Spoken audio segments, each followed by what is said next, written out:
Welcome to the Panic Room, where we talk about all things panic-inducing. I am the Queen of Panic. Warning, some episodes may contain content that may be disturbing to others. Viewer discretion is advised. Now let the games begin. When I was a younger teen in high school, I was fairly popular on Snapchat and had a public profile with thousands of followers. I am also a model, so I posted my face fairly regularly. Being a minor who was popular on Snapchat obviously garnered a lot of unwanted attention and tons of creeps and pedophiles. They were always hitting on me, sliding up on my photos, even asking me for nudes. I was very, very open about being a minor, and posted about it regularly in hopes that it got some of the more morally sound people to leave me alone, which it did. I was also as safe as anyone could be online. My location was never on. I didn't even model under my actual name. The closest I got to my location was my state. I didn't allow things I was tagged in to show up on my profiles, etc. Despite this, being the victim of freaks was fairly normal to me at this point. I would simply block and report and be completely unaffected. There is, however, one person that has left a huge impact on me. We will call him Carlos. I do not remember when he added me. At that point, I couldn't keep up anymore and didn't try to. But I remember when he texted me, I was 15. He seemed pretty normal at first, asking me how I was, my interests, pretty standard stuff. He revealed that we had a mutual friend, an older boy who went to my high school, and revealed that he lived in a town maybe a few hours away. This was also something that was pretty normal for me to encounter, as I was also somewhat known at neighboring schools outside of my town, especially in the town he said he was from. So it wasn't a huge red flag to me at all. Note, I did not tell him what school I went to. Eventually, he began getting odd. His neutral compliments became less neutral, which also didn't concern me as I was used to being complimented and he wasn't being sexual. One day, though, Carlos told me he wanted me to have sex with him and offered to pay me $500 and said he would make it $700 if I also sent him nudes. I told him that I'm a minor and that I don't have sex, and I asked him how old he was. Up until this point, I assumed he was a minor as well. He told me he was 20. I told him my age, and he said that my age was fine. I brought up that it was illegal, and he told me nobody would have to find out, and began begging me to meet up with him. I showed my friend as I had never encountered something like that before. They told me to go along with it and that maybe I could blackmail him. I told him that I wanted to report it instead, but I wouldn't cut off communication, as Snapchat deletes conversations with people when you block them. Carlos continued to beg me, even telling me where he wanted to meet me, a park, when I get in his car with him. I told him that I didn't like sex at all, so he started telling me that he'd like to hang out with me instead, and then trying to coerce me, saying that he could give me alcohol and drugs. I became scared to show my parents. They were extremely abusive, and they actually punished me for being groomed in the past. Or the police. Not too long before that, I had an extremely negative experience with SA and the police that I had begun to remember, and instead showed another friend to ask for help or advice on what to say to him. She ended up using my phone and cussing him out and blocking him for me. I deleted Snapchat and haven't used it since. Every time I think about that man, it gives me the chills. I am sure I'm not the only victim and cannot imagine how many others he has done the same thing to. I really wish I could have reported it, but I don't believe my report would have actually done much, based on my experience before. Sometimes, though, I think of a lot of what-ifs and begin to feel very guilty about the way the whole thing was handled, and I feel like I could have done something to prevent other victims. Like I said before, I am sure there are others before and after me. He was eerily casual about the whole ordeal.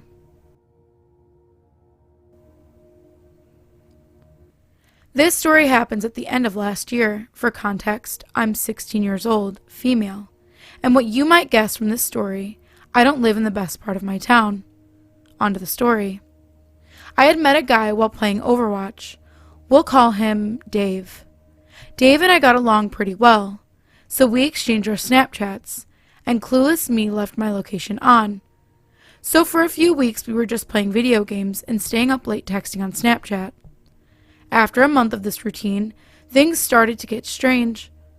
Dave would send me photos of street signs, starting with the street about a mile away from my house. I was confused, and still hadn't thought to turn off my location. And I didn't think about it, but the next day he sent a photo of a street sign that was closer. It went on like this for a while until he sent a photo of the street a block away from my house. I started to become concerned, but still, I left my location on. A few days later, I got a series of photos. It was dark and late, and the photos were of sidewalks getting closer and closer to my house. Until there was a photo of my house. I ran down the stairs and looked out the window, but I didn't see anyone. I hid in the bathroom, because the last thing I wanted was a photo of me through the window. Nothing happened after this, other than one of the devil emojis that were sent to me, and then I was blocked. If some of you are curious why I didn't tell anyone, if you have Snapchat, you know that the messages are only open for a certain amount of time. I personally don't know how to do it, but I know you can change the time that it will show. And he set it to like a minute after opened. And I didn't want him to know I was screenshotting the conversations. So Dave, let's not meet. Okay, so this happened about 4 years ago when I was 16. I was super vain and worried about my appearance. I always wanted to look so pretty, so I would go all out when I went out or took pictures. Curled hair, fake lashes, the whole 9 yards. But since I've had kids and have a man who tells me I'm beautiful when I look like a hobo, and never bother with makeup or anything anymore. Anyways, I had my Snapchat account set to public, so anyone could watch my stories or snap me. I always figured, well, if someone is weird or whatever, I can just block them. Yeah, right. Well, one day, I'm out to lunch with my mom when this random dude messages me. Says I'm so pretty and this and that, being super nice.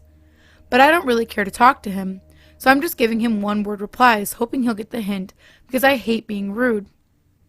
Then he asks me if I'll send him nudes. Absolutely not, and I'll tell him so. Well, he didn't like that.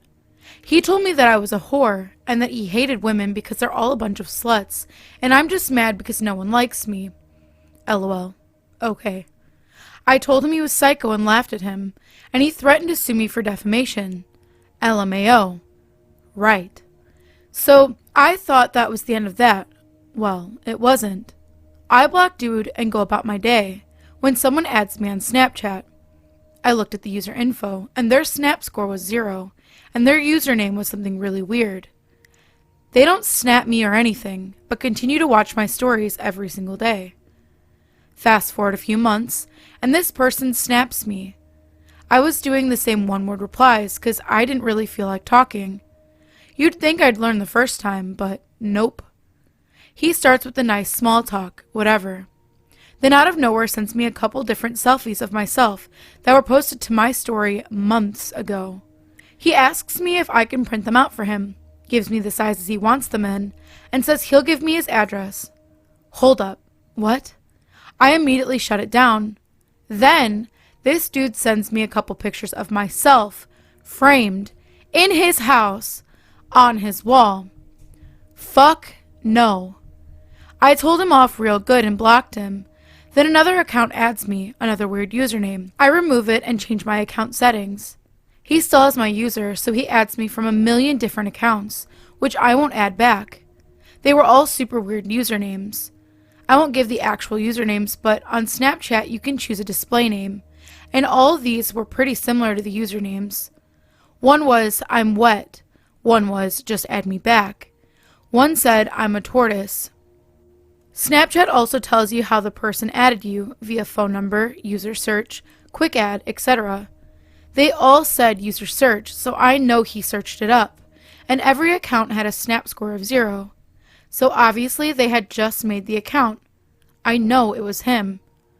Weird fucker who keeps adding my Snapchat years later because I won't send nudes. Let's not meet.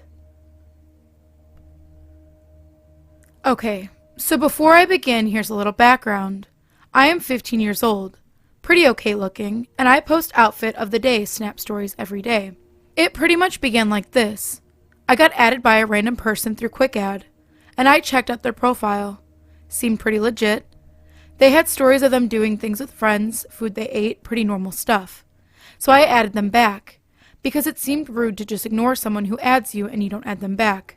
I know, I hate it. Anyway, he messaged me, hey, almost immediately after I added him. I thought it was a little strange. Nonetheless, I said, hey, I don't think I know you. Do you know me or something? He said no, that he didn't know me, but would love to get to know me better. I stupidly said something along the lines of, okay, what you want to know? He then asked, where I was from, what I like doing, favorite color, music I listen to, things like that, which seemed harmless, so I answered truthfully. We kept talking for a little while. Then I had to go, so we resolved to talk later. By then I had already posted my outfit and was messing around with the filters with my little sister. I have this ongoing joke with my followers that my sister is my kid, and I haven't denied nor confirmed it, so the people that don't know me directly are confused as fuck. So after I finished, I put down my phone and went to go do whatever I was going to do that day. I think it was homework. After I finished, I looked at my phone and had 20 missed messages from him, saying how he would hit that and let me swallow, or how he would love to co-parent with me. I was immediately creeped out and left him on opened. This continued for another week after I left him on opened. After the week, he said something that made me go offline for a month, scared half to death of what he would do. He yelled at me for not responding, and then proceeded to threaten me and my sister's lives and our beings.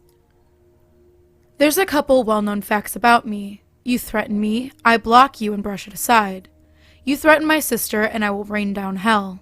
I blocked him, reported his account, and left Snapchat, and haven't been on since. I also went on ghost mode, just in case my account was still online. So creepy dude on Snapchat. Let's not meet. If you would like to submit your stories, please check out the Panic Within subreddit. I go over those stories that are submitted, and I go ahead and I narrate them. I say go over, but I narrate all of them. So if you are interested in something like that, go ahead and take a look in the description, and you'll find the link there. We also have a Discord. You can come and hang out and get spooky with me and other narrators. We post new content, up-and-coming videos, promotions, and we also just hang out and chat, and you can come and hang out with us there. If you're interested in that, link is also in the description below. And last but not least, if you are interested in doing a collab with the King of Panic or myself, you can absolutely reach out. If you're another creator, you can do one on our channel, we can do one with you. We are completely open for collab as of right now. Looking for new stuff to do and very excited for anybody who reaches out. The best way to do that is through Twitter or Discord. I do check Instagram and I will get back. It just might take a little longer because I'm super bad at that, but I've been trying to be better. So if you do reach out there, even if it takes a couple days, I'll be there. But like I said, we're excited, so please definitely reach out, and we're looking forward to it. And as always, thank you for visiting the Panic Room. You have successfully made it to the next portion of your tour. Please stay tuned for your next prompt. Click the like button and subscribe to receive notifications for when the next portion of your tour is ready to join. Thank you for watching. Don't let the panic drown you.